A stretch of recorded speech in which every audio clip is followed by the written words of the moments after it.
YouTubers, Mike Martin's here, Mike Martin's channel. Big hug to everybody watching my channel and my transmission. If you want to support the transmission, go ahead and just share one of my videos. As budget looms, most Canadians say policy alone won't help housing issues. So, right now, guys, the problem that we're in right now... Oh, sorry, I want to thank Fighting Alani from Illinois. Viewers down there in Chicago that sent me a hat, a jacket, and all kinds of stuff from Fighting Alani. Thanks so much, guys, for that, for thinking about me. Okay, guys. Budget looms, okay? Remember we were talking about the government propping and helping out with affordability levels and first-time homebuyer loans and lowering interest rate to historical levels and playing around with numbers that they shouldn't be? Because economies need to be on autopilot, and autopilot what they have been for many years after the war. And since it's been on autopilot, we've had our crashes, our booms, our success, our crashes, our pitfalls, our success, our reestablishing and pitfalls and so it's on autopilot. But then we took it off autopilot when we reduced interest rates artificially and basically bailed out the banks and the big companies.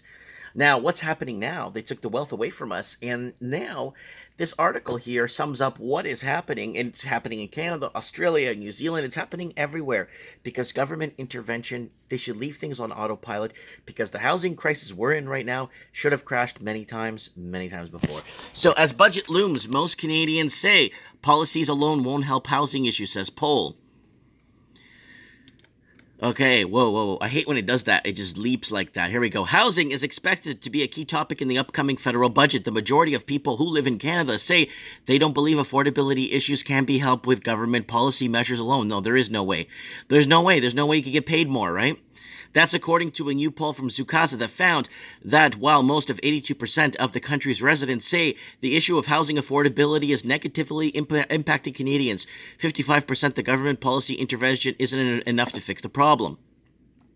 You see, the problem is they already got into this at the wrong time. The government should have protected its borders, stopped the money laundering, stopped all the crap that was going on, all the shadow flipping, all the Mickey Mousing that was going on. If they protected that and protected and really got a really tough immigration stance on people bringing in suitcases of money, then things would have been different today.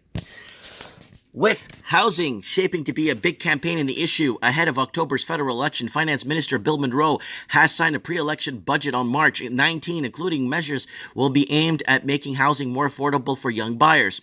So here it is, guys. Housing is crashing right now as we speak.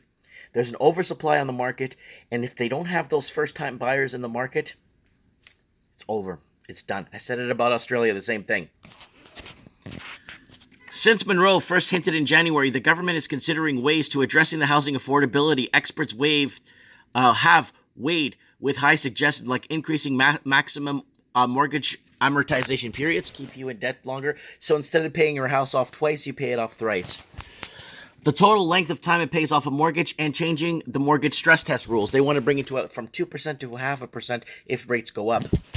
The Toronto Real Estate Board notably called for a review of the Office of the Superintendent of Financial Institutions mortgage rules earlier this month after Toronto housing market posted its biggest monthly sales decline in the year of February. However, only 15% of respondents in Zukasa poll said changes to the stress test rules would be the most helpful government measure, while more than one quarter of 28% said that the most effective action would be increasing the first-time home buyers' tax credits.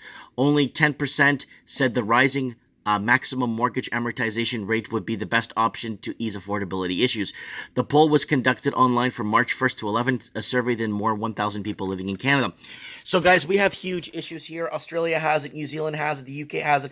Every English-speaking country that has been working hard to compete for rich investors. Canada is in a lucrative market, and it's a high lucrative market, and they're working hard to target more rich investors from overseas to come and park their money in our country. They've sold us out. They sold out the Canadian proper. They sold out the Australian proper, the New Zealand proper, the UK proper. America's got a tight stance on immigration, and price of housing is just flexible. But mind you, the whole west coast of the United States is completely bought out by foreign investing. So that's caused a huge problem. People in San Diego live in Tijuana and commute every day to San Diego or walk every day across the border to San Diego to work. because the price of housing in Tijuana is so much less.